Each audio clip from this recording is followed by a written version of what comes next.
Sino pinakamahaba raw ang karanasan? Saan ba tinatanong mo? Sa cocaine. Pinakamahabang karanasan sa pagsinghot ng droga? Ha? Ba't di mo sinama yun? Sana sinama mo. Sino ba ang may pinakamahabang karanasan sa pagsinghot ng droga?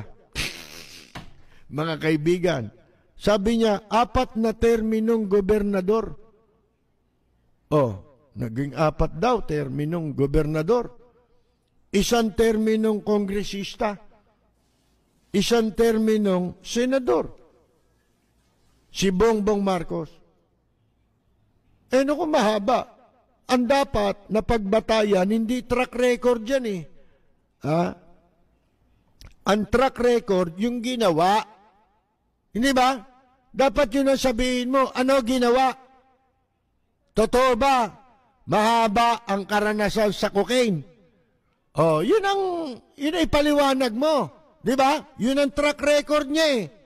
Pero yung naging governor, naging kongresista, gusto niyang palitawin na yung pagkaka-elect sa kanya, track record yun.